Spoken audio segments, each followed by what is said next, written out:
Hello students, welcome to definite success Pathshala. आपकी इस पाठशाला में मैं आपकी हिंदी एजुकेटर हमेशा आपके लिए कोई ना कोई हिंदी का एक टॉपिक लेकर ज़रूर आती हूँ। तो आज जो टॉपिक लेकर आई हूँ वो है क्लास 10th हिंदी कोर्स ए के लिए। ध्यान रखिए, हमेशा क्लियर करती हूँ, कोर्स ए और बी दो सिलेबस चलते हैं आपके 10th में। कंफ्यूज नहीं होइएगा क्योंकि इन दोनों में बुक्स भी अलग अलग चलती हैं। जैसा कि मैंने बताया कि मैं कोर्स ए करा रही हूँ, तो कोर्स ए में जो हमारी बुक चलती है वो है क्षितिज भाग 2 और कृतिका भाग 2। आज हम करा रहे हैं क्षितिज भाग 2 के गद्य खंड अध्याय को। याद रखिए, ये बुक हमारी दो खंडों में है, काव्य खंड, गद्य खंड। अभी तक हम काव्य खंड पढ़ चुके हैं और अब हम आ चुके हैं गद्य खंड में। तो गद्य खंड के भी कई चैप्टर पढ़ चुके हैं। अब जिस चैप्टर पे आए हैं वो है हमारा एक कहानी यह भी। ये जो हमारे सामने चैप्टर रखा गया है ये एक तरीके से संस्मरण है। याद रखिएगा, क्या है? संस्मरण। इसे आत्मकथ्यात्मक शैली में लिखा गया है, लेकिन ये संस्मरण भी है। संस्मरण क्या होता है मैं आपको बता दूं कि जब हमारे साथ हमारे जीवन में या बहुत सारी चीज़ें घट चुकी हूँ तो उन्हें हम बाद में याद करके अलग अलग तरीके से लिखते हैं। आत्मकथ्य क्या होता है? आत्मकथ्य में भी हम अपने बारे में लिखते हैं, लेकिन हम सारा चीज़ें डिटेल से बताते हैं। वो आत्मकथ्यात्मक शैली होती है। तो यहाँ पर भी मनु भंडारी जी ने अपने बारे में बताया है, लेकिन संस्मरण में आपके बचपन से लेकर जवानी तक के बहुत कुछ जो है वाक्य हमारे सामने रखे हैं उन्होंने। तो मनु भंडारी जी किस तरीके से एक प्रसिद्ध लेखिका बनी, ये सारी चीज़ें, उनके पिताजी, उनकी माताजी, उनकी बहनें, उनके स्वतंत्रता आंदोलन में भाग लेने, इन सारे का ही जो है वो पूरा ब्यौरा इस चैप्टर में दिया गया है।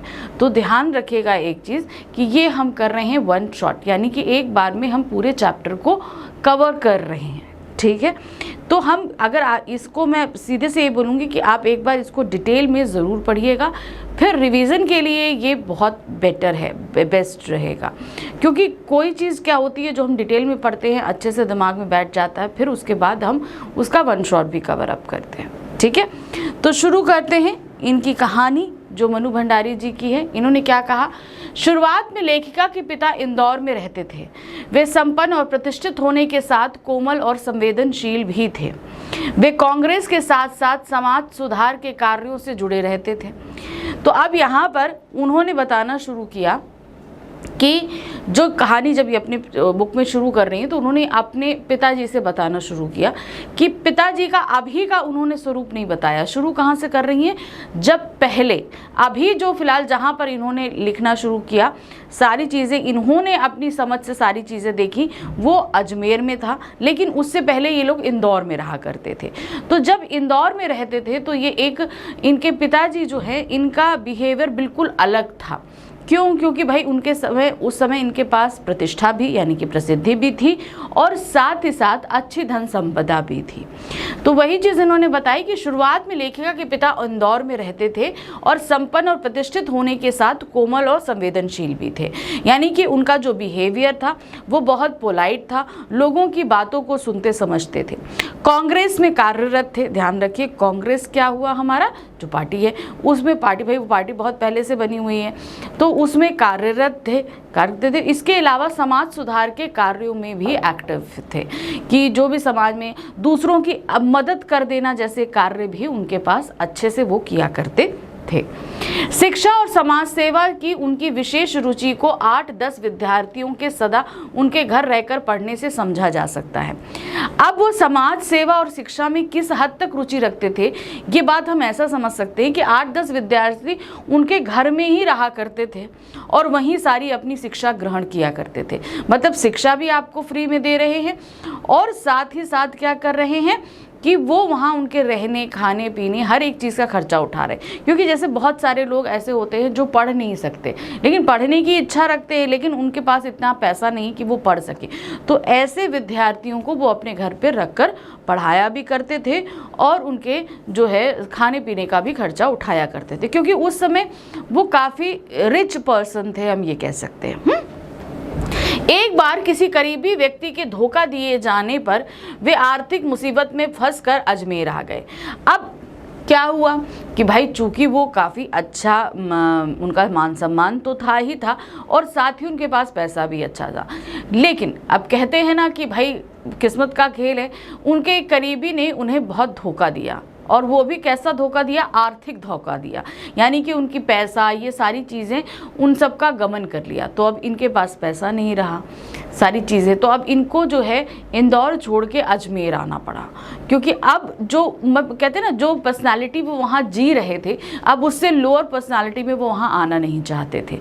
इसलिए उन्होंने वो पूरा शहर छोड़कर ही वो सीधे कहाँ आ गए, अजमेर आ गए, कि ठीक है अब हमारे पास इतना धन दौलत नहीं है, तो अब हमें लो प्रोफाइल होके रहना पड़ेगा, तो हम यहाँ ना रहकर हम अजमेर जाकर रहेंगे। अजमेर में उन्होंने अंग्रेजी हिंदी शब्दकोश पूरा किया। अजमेर जब आए तो उन्होंने ये शब्दकोश बनाना तो बहुत पहले से शुरू कर दिया, लेकिन अजमेर में आके इसे कंप्लीट किया। इंग्लिश टू हिंदी डिक्शनरी, ठीक है, शब्दकोश मतलब होता है डिक्शनरी। उन्हें उससे यश भी मिला, परंतु पैसा नहीं मिला। जब इन्होंने ये डिक्शनरी छपवाई तो इनको बहुत ज़्यादा वाहवाही मिली। सब लोग, हाँ भाई इतना बड़ा काम, वाकई डिक्शनरी लिखना, शब्दकोश बनाना कोई आसान काम नहीं है, लेकिन उन्होंने बनाया तो बहुत ही अच्छा काम किया। तो इससे उनको, उनकी प्रसिद्धि तो हुई, लेकिन उन्हें इतनी अर्निंग नहीं हुई। लेकिन पैसे की तो ज़रूरत थी, क्योंकि उनको आर्थिक चोट लगी थी और पैसा उनके पास नहीं था।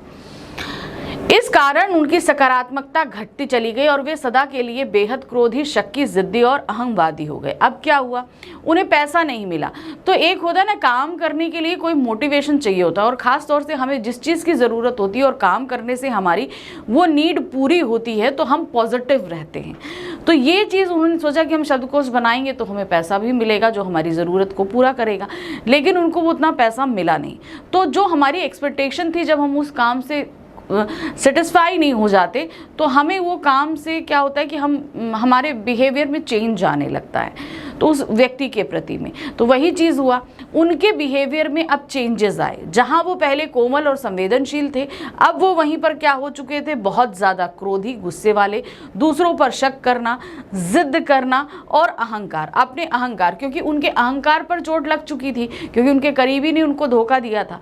तो ये सारी चीज़ों के कारण क्या हुआ, जब उनको जो एक्सपेक्टेशन थी उसके मुताबिक उन्हें चीज़ें नहीं मिली, तो उनके अंदर बहुत सारे नकारात्मक चीज़ें भी आ गई, जिनमें उनका क्रोध, शक्की होना और ज़िद्दी होना और अहंकार, ये सारी चीज़ें थी।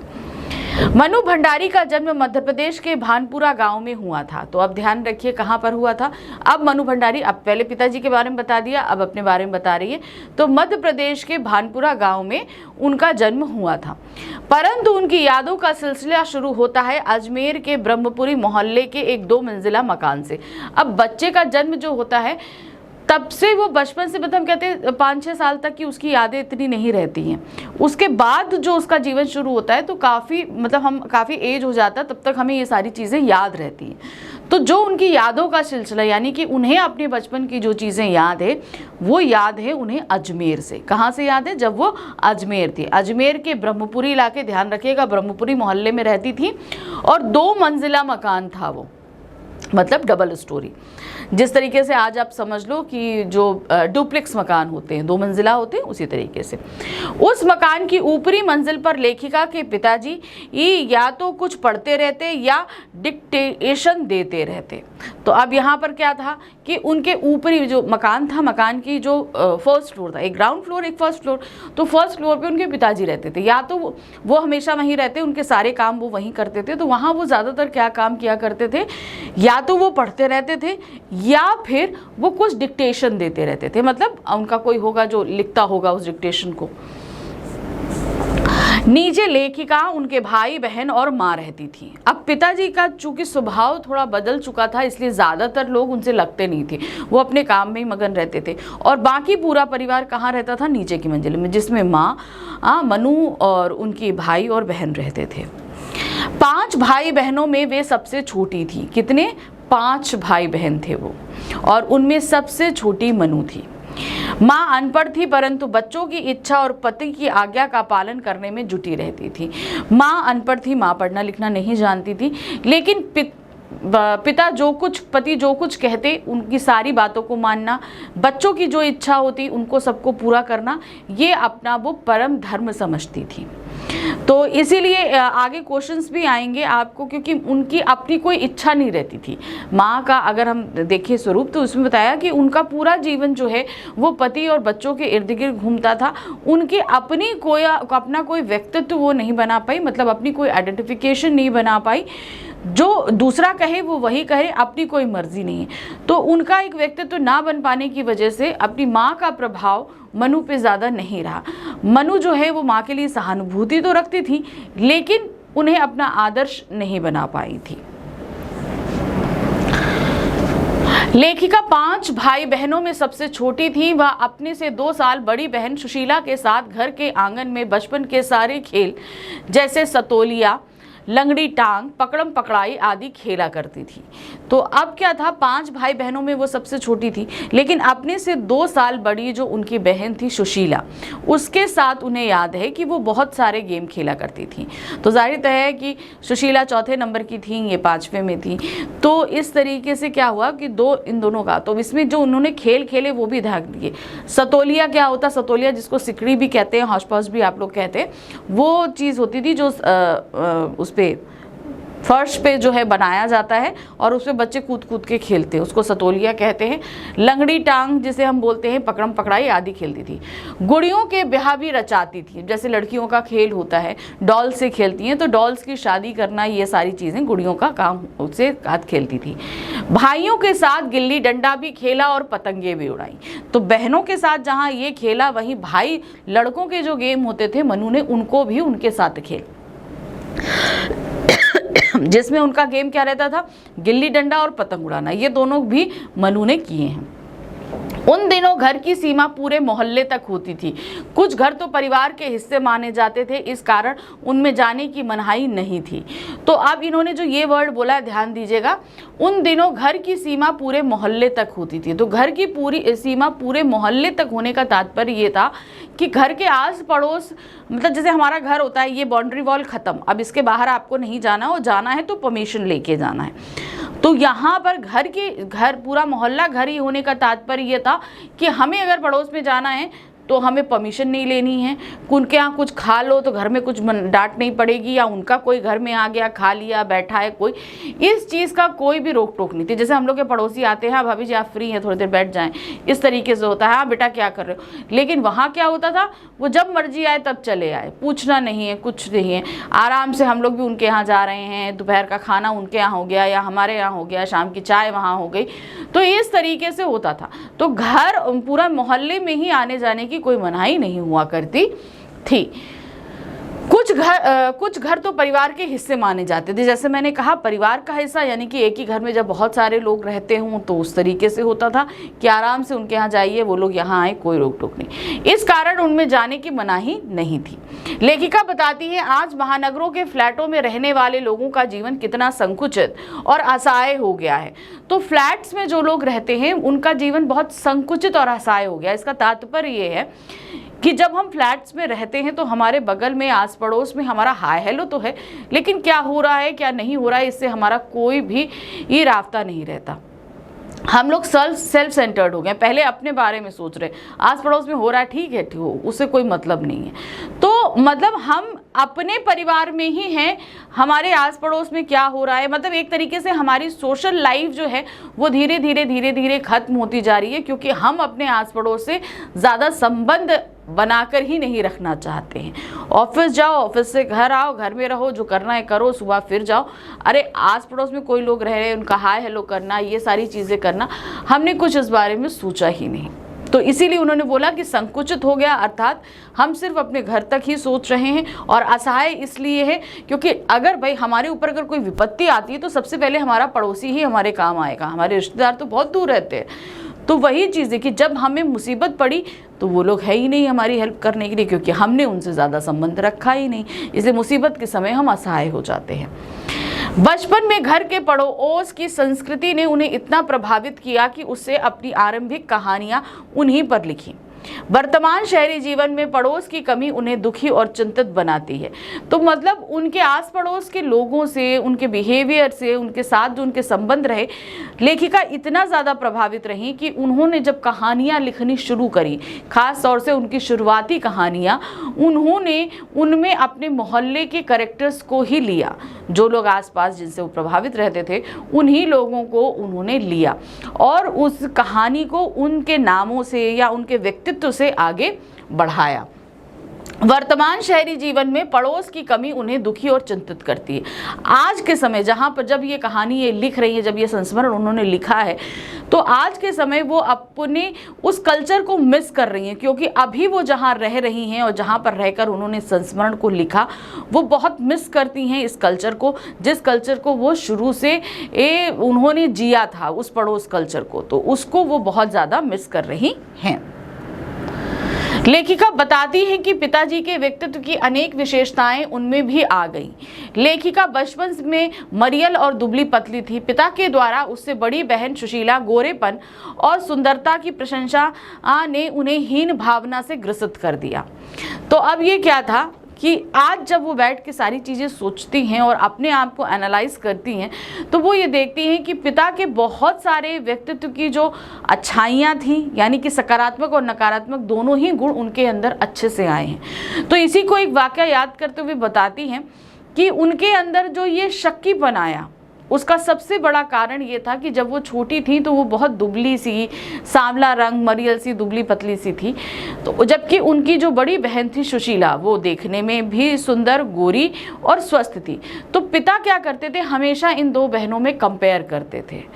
तो इस कंपेयर में हर चीज़ में बोलना कि नहीं, हाँ सुशीला ने ये अच्छा किया है, सुशीला ये है, सुशीला वो, इसको इग्नोर करते थे। क्यों? क्योंकि ये देखने में ज़्यादा अच्छी नहीं थी, सब नहीं थी।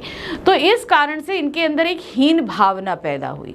हीन भावना का मतलब हुआ कि हमें उनके अंदर बिल्कुल भी कॉन्फिडेंस नहीं रहा किसी भी चीज़ को करने के लिए। एक होता ना कि हाँ नहीं हम ये काम कर लेंगे, उस हीन भाव धीरे धीरे हो, तो उसको नकारा गया कि तुमने ये नहीं कर सकती, तुम्हारे अंदर ये क्वालिटी नहीं है, तुम वो नहीं कर सकती। तो धीरे धीरे उनके अंदर वो जो है सेल्फ कॉन्फिडेंस जो है वो पूरी तरीके से खत्म हो चुका और वो अपने आप को बहुत ही मतलब ऐसा समझने लगी कि मैं कुछ कर ही नहीं सकती। जब धीरे धीरे वो बड़ी हुई तो चीज़ों में उनके बदलाव आया, लेकिन वो एक होता है ना बेसिक चीज़ जो होता है कि एक कॉन्फिडेंस, तो वो आज भी अपने अंदर वो महसूस नहीं करती। और ये कॉन्फिडेंस ना होने की वजह से उनके अंदर जो है वो शक्कीपन भी आ गया और जिद आ गई कि कोई चीज़ होता है ना कि नहीं, अब अगर पता नहीं हम ये कर पाएंगे कि नहीं कर पाएंगे, ऐसा मतलब कोई भी एक स्टेप उठाने के लिए 4 बार सोचना और सामने वाले पे शक करना कि आखिर वो मुझसे ऐसा क्यों कह रहा है कि तुम करो, क्योंकि मैं तो ये कर नहीं कर पाऊंगी, वो मुझको बोल रहा है करो। तो वो सामने वाले पे शक करने की प्रवृत्ति उनके अंदर, ये सारी चीज़ें उनके पिताजी से आई। काम नहीं कर पा रही, उनके अंदर कॉन्फिडेंस नहीं है, इस वजह से क्रोध भी आया। जिद इसलिए आई कि मैं जैसी हूँ मुझे वैसे ही रहने दो, क्यों मेरे को प्रेशराइज कर रहे हो करने के लिए, तो इस वजह से उनके अंदर जिद भी आई। तो ये सारी चीज़ें वो बताती हैं कि पिता की बहुत सारी चीज़ें जो हैं उनके अंदर आई, तो जिनमें कुछ नकारात्मक भी थी और कुछ सकारात्मक भी थी। परिस्थितियों को किस्मत समझने वाली माँ को लेखिका कभी अपना आदर्श नहीं बना सकी। लेखिका की बड़ी बहन की शादी लेखिका की छोटी उम्र में होने के कारण उनकी धुंधली सी याद ही है थी। तो अब यहाँ पर मैं बताती हूँ, अपनी माँ के बारे में बताती हैं कि जो भी कंडीशन है उनको अपनी किस्मत समझ लेना, उनमें अपने आप कोशिश नहीं करना, उन चीज़ों को अपने हिसाब से बदलने की कोशिश नहीं करना, अपनी मर्जी नहीं रखना, ये सारी चीज़ें उनके माँ द्वारा की जाती थी। मतलब उनको जो मिला उसे वो वैसी ही कंडीशन में ले ली कि हाँ ये मेरी किस्मत है, तो अपना एक व्यक्तित्व वो कभी बना ही नहीं पाए। इसी कारण उन्हें अपना आदर्श बनाने में कोई भी मतलब उन्हें इंटरेस्ट नहीं लगा कि हाँ मुझे इन जैसा बनना है। कहते किसी पर्सनालिटी को हम अपना आदर्श बनाते तो उसको देखकर हम इतना प्रभावित होते कि नहीं हम इन जैसा बनेंगे। तो माँ के अंदर उन्हें कोई ऐसी चीज़ दिखी नहीं कि उनको अपने आदर्श के रूप में वो लेती। अब उसके बाद क्या था, लेखिका की बड़ी बहन की शादी लेखिका की छोटी उम्र में होने के कारण उसकी धुंधली सी याद है। अब उन्होंने बताया ना कि 5 भाई बहन थे, तो जो सबसे बड़ी बहन थी उसकी जो शादी हुई उसकी बहुत धुंधली यादें उनके पास में हैं, क्योंकि उन्हें भाई वो उस समय बहुत छोटी थी तो इसलिए वो ज़्यादा उनको ये याद नहीं है। शीला के विवाह और भाइयों के पढ़ने के लिए बाहर जाने पर पिता ने उसे रसोई में समय खराब ना कर देश दुनिया का हाल जानने को प्रेरित किया। घर में राजनीतिक पार्टियों की बहसों को सुनकर उनमें देशभक्ति की भावना जागी। तो अब क्या है, जो शीला यानी कि उनकी जो सुशील जो उनकी बड़ी बहन थी, वो और भाइयों के पढ़ने के लिए बाहर जाने पर, मतलब जब उनकी बड़ी बहनें, उनकी शादी हुई, भाई भी, मतलब सबको उन्होंने पढ़ने के लिए प्रेरित किया कि ऐसा नहीं है कि रसोई में रहकर तुम अपना काम करो। वो रसोई को भटियार खाना कहा करते थे, जहाँ पर जाकर लड़कियां जो है सिर्फ वो चूल्हे चौके तक ही सीमित हो जाती हैं। तो उनका कहने का मतलब ये था कि लड़कियों का जीवन सिर्फ इस चूल्हे चौके तक नहीं है, उन्हें आगे भी जाना है। उनको आगे भी जाना है, तो इसलिए उनको पढ़ना चाहिए। तो उन्होंने ऐसा नहीं कि सिर्फ अपने बेटे को ही पढ़ाया, उन्होंने अपनी सभी बहनों, अपनी सभी बेटियों को भी पढ़ाया। तो पिता ने उसे रसोई में समय खराब ना करके देश दुनिया का हाल जानने के लिए प्रेरित किया कि नहीं, तुम जो हो किचन में यानी कि रसोई में अपना समय बर्बाद नहीं करोगी, जानो बूझोगी देश दुनिया में हो क्या रहा है। तो इस तरीके से एक ही क्वालिटी समझ में आती है कि वो जो रूढ़िवादिता थी कि लड़कियां सिर्फ घर के अंदर तक सीमित है, वो बिल्कुल, ये आधुनिक विचारधारा से प्रभावित थे इनके पिताजी, और इसी वजह से उन्होंने अपनी सभी बेटियों और बेटे को पढ़ाया लिखाया। ये नहीं कि बेटियां थी तो किचन में ही दे दिया। घर में राजनीतिक पार्टियों की बहसों को सुनकर उनमें देशभक्ति की भावना जागी। अब क्या होता था, चूंकि मैंने बताया था कि वो कांग्रेस से संबंधित थे उनके पिताजी, तो राजनीतिक पार्टियां घर में होती रहती थी। अब पिताजी का कहना यह था कि तुम किचन में समय न बिताकर इन पार्टियों का हिस्सा बनो, समझो कि देश में क्या हो रहा है। अब उन्होंने जब ये सारी चीजें जाननी और समझनी शुरू करी इन पार्टियों में बैठकर, तो उनके अंदर देशभक्ति की भावना जागने लगी। ठीक है कि नहीं, मुझे भी अपने देश के लिए कुछ करना है, क्योंकि वो उस समय स्वतंत्रता आंदोलन एकदम चरम पे था। 1942 से लेके 47 तक वो एक फेज था जब स्वतंत्रता आंदोलन बिल्कुल चरम पर था। उस समय अंग्रेज इसको बिल्कुल भी दबा नहीं पा रहे थे। फिर क्या हुआ, सन 1945 में सावित्री गर्ल्स कॉलेज में प्रथम वर्ष में हिंदी प्राध्यापिका शीला अग्रवाल ने लेखिका में न केवल हिंदी साहित्य के प्रति रुचि जगाई, बल्कि साहित्य के सच को जीवन में उतारने के लिए भी प्रेरित किया।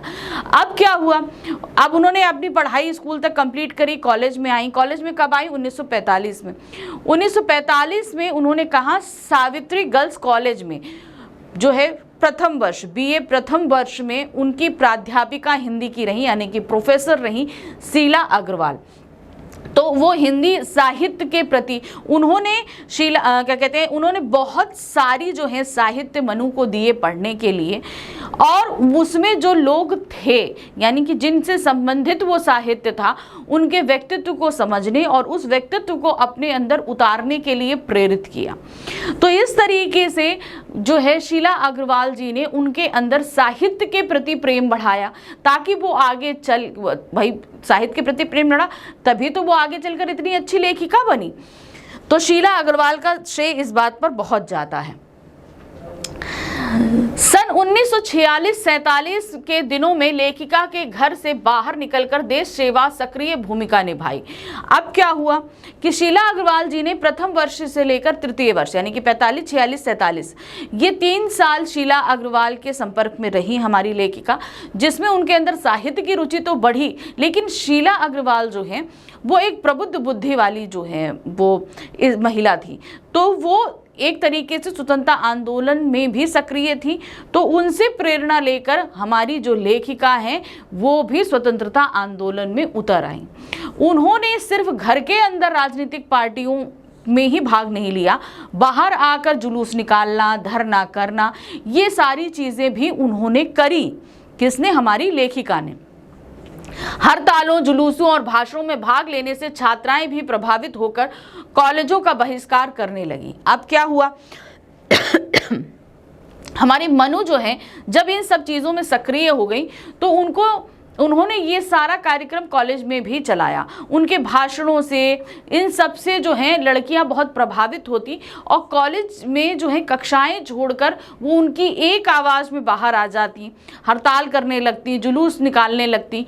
तो इस चीज़ से जो है प्रिंसिपल बहुत ज़्यादा खफा हो गई थी कॉलेज की। तो क्या है, प्रिंसिपल ने कॉलेज से निकाले जाने का नोटिस देने से पहले पिता को बुलाकर शिकायत की।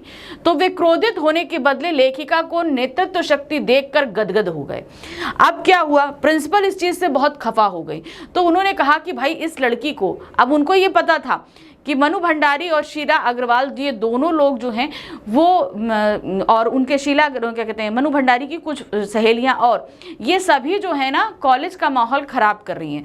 तो उन्होंने ये निश्चय किया कि इनको हम कॉलेज से निकाल देंगे, लेकिन निकाले जाने से पहले घर में इन्फॉर्म करना ज़रूरी होता है। तो घर, सभी के घर नोटिस गया। उसी तरीके से मनु के घर भी नोटिस आया और पिताजी को स्कूल बुलाया गया। जब नोटिस पढ़ा तो पिताजी बहुत ज़्यादा गुस्सा हुए, गुस्से में स्कूल गए, कॉलेज गए। कॉलेज में जब प्रिंसिपल ने ये चीज़ बताई कि भाई मनु जो है वो इस तरीके से जुलूस और नारे निकाल रही है और उसकी एक आवाज़ पर सारे स्कूल की जो कॉलेज की जो लड़कियां होती हैं वो अपने कक्षाएं छोड़कर बाहर आ जाती हैं उसके साथ। तो अब जब पिताजी इतना क्रोधित होकर कॉलेज गए थे तो लेखिका हमारी बड़ी डरी हुई थी। और जब वो कॉलेज में, उनको पता था कि भाई पिताजी जब कॉलेज से लौट के आएंगे तो बहुत गुस्सा करने वाले हैं, तो वो घर में थी नहीं, वो पड़ोस में जाकर बैठ गई। मैं उनके सामने आऊँगी नहीं तो डांट पड़ेगी नहीं। लेकिन पिताजी जस्ट अपोजिट आए। जब वो घर वापस आए तो वो बहुत खुश थे, बहुत प्राउड फील कर रहे थे कि जो चीज़ें, जो प्रतिष्ठा, सम्मान वो पाना चाहते थे, वो जो नेतृत्व करना चाहते थे, वो सारी चीज़ें मनु कर रही थी। ये देखकर बहुत खुश हुए और अपनी बेटी को उन्होंने डांटा नहीं। और उनके इस व्यवहार को देखकर मनु भी बड़ी आश्चर्यचकित हुई, क्योंकि जब वो घर आई तो पिताजी या माताजी को ये सारी बातें बता रहे थे और वो सुनकर बहुत ही ज्यादा आश्चर्यचकित भी हुई। एक बार जब पिता ने अजमेर में के व्यस्त चौराहे पर बेटी के साथियों के बीच अकेले धारा प्रवाह क्रांतिकारी भाषण की खबर मित्र से सुनी तो पिता को लेखिका घर की मर्यादा लांघती लगी। दूसरे मित्र ने उसी भाषण की प्रशंसा सुनकर वे गदगद भी हो उठे। बेटी में वे अपने देखे सपनों को पूरा होते देख रहे थे। अब क्या हुआ कि भाई इनके घर, भाई इनके बहुत सारे मित्र आते रहते थे पिताजी के। तो एक दिन एक मित्र आए, उन्होंने बताया कि आपकी बेटी को अभी हमने चौराहे पे देखा, वो लड़कों के साथ वहाँ पर भाषण दे रही है, नारे लगा रही है। तो एक लड़की को ये सारी चीज़ें शोभा नहीं देती, आप अपनी लड़की को संभालिए, ये सारी बातें कही। तो पिताजी क्रोधित हो गए। फिर थोड़ी देर वो चले गए, फिर थोड़ी देर बाद दूसरे मित्र आए, उन्होंने बोला क्या आपकी बेटी करती है, इतना बढ़िया भाषण देती है। अब उन्होंने भाई खूब वाहवाही करी। अब वाहवाही करी तो पिताजी जहाँ क्रोधित हो रहे थे, उन्हें लग रहा था कि घर की मर्यादा जा रही है, दूसरी तरफ इतनी वाहवाही सुनकर जब उन्होंने मित्र से सुनी तो उन्हें जो है अपने देखे सपने अपनी बेटी के द्वारा पूरे करते हुए दिखाई दिए और इस बात से वो बहुत प्रसन्न हुए। मनु को पहले तो वो डांटते थे। तो मतलब एक वैचारिक मतभेद जो है वो पिता और बेटी के बीच चलता रहता था। पिता ये कहते थे कि हाँ तुम्हें आज़ादी है, लेकिन घर की दीवारों तक आज़ादी है, उसके बाहर तुम इस तरीके से काम करो, वो उन्हें पसंद नहीं था। और मनु का कहना था कि भी आज़ादी है तो पूरी दीजिए, अगर हम स्वतंत्रता संग्राम में देश दुनिया के बारे में जान रहे हैं तो उसमें हम पार्टिसिपेट भी करेंगे, और पार्टिसिपेट करेंगे तो हमें घर के बाहर ये सारे कार्य करने पड़ेंगे। तो इस तरीके से उनके बीच ये मतभेद चलता रहता था। लेकिन जो है पिताजी ने धीरे धीरे ये समझा कि मनु उनके सपनों को पूरा कर रही, और ये वैचारिक मतभेद शुरू से लेकर जब तक मनु की शादी नहीं हो गई तब तक चलता रहा, क्योंकि मनु ने अपनी शादी अपनी मर्जी के हिसाब से करी, जो उनके पिताजी को पसंद नहीं थी। लेखिका को भी इसका एहसास था कि उनमें पिता के अनेक गुण अवगुण स्वाभाविक रूप से आ गए हैं, फिर भी पिता के स्वभाव की विशेषता विशिष्ट बनाने की चाह और सामाजिक छवि को ना बिगाड़े देने की अंतर विरोध को वो पूर्णता ना समझ पाई। अब क्या हुआ कि वो ये मतलब उनके कहते ना कि एक जद्दोजहद चल रही थी। एक तरफ से वो पिता के सपनों को साकार भी करना चाहती थी और वो साकार कर रही थी, तो कुछ ऐसे काम करने पड़ रहे थे जिसकी वजह से पिता नाराज हो रहे थे। तो ये अंतर विरोध उनके अंदर काफी टाइम तक चलता रहा।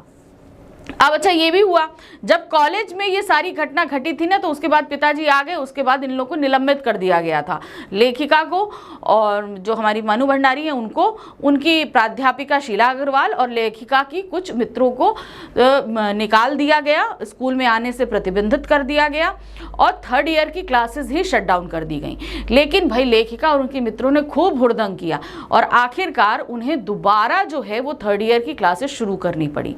लेकिन जब 3rd ईयर की क्लासेस शुरू हुई तो वो टाइम था 15 अगस्त 1947 का। तो वो 3rd ईयर की जो क्लासेस शुरू होने का समय था वो स्वतंत्रता की खुशी में कहीं गुम हो गया। स्वतंत्रता, भाई उन्होंने इतना भाग लिया था, देश को पूर्ण स्वतंत्रता मिल गई, उसकी खुशी भी थी, वही था, देश की आज़ादी की खुशी से वह फूली नहीं समाई। तो आखिर में क्या हुआ कि वो उस स्वतंत्रता के जश्न में इस तरीके से हो गई कि मतलब 2-2 खुशियाँ थी, 3rd ईयर की क्लासेस भी शुरू हुई और उधर स्वतंत्रता भी हुई। तो इस तरीके से उन्होंने बताया कि कैसे उन्होंने पूरा जद्दोजहद अपना सारे लाइफ का जो किया, ख़ास तौर से पिता के साथ उनकी काफ़ी जद्दोजहद रही, लेकिन उनके व्यक्तित्व का प्रभाव भी उन पर बहुत पड़ा। लेकिन जो एक लेखिका के रूप में वो आई, वो सबसे ज़्यादा प्रभाव किसका था? वो था उनकी प्राध्यापिका शीला अग्रवाल जी का, जिसकी वजह से वो साहित्य से इतना प्रेम कर पाई और आगे चल के इतनी प्रसिद्ध लेखिका भी बनी। तो इस तरीके से हमने ये पूरा चैप्टर आपको एक 1 शॉट में समझा दिया। आई थिंक आपको अच्छे से समझ में आया होगा कि पूरे चैप्टर में क्या चीज़ दी गई हैं, क्या क्या चीज़ें मेन हैं। लेकिन मैं एक बार बोलूँगी कि बुक उठाकर आप पूरे चैप्टर्स को ज़रूर पढ़िएगा, क्योंकि ये हम सिर्फ आपको 1 शॉट में एक रिविज़न के तौर पर समझा रहे हैं। डिटेल में पढ़ना बहुत ज़रूरी है आपके लिए। तो इसी तरीके से मैं आगे और भी वीडियो लाऊंगी, लेकिन इसी चैप्टर का अब जो हमारा नेक्स्ट वीडियो रहेगा वो रहेगा इस चैप्टर के NCERT क्वेश्चंस, तो उनको करेंगे और समझेंगे। Thank you for watching, bye bye.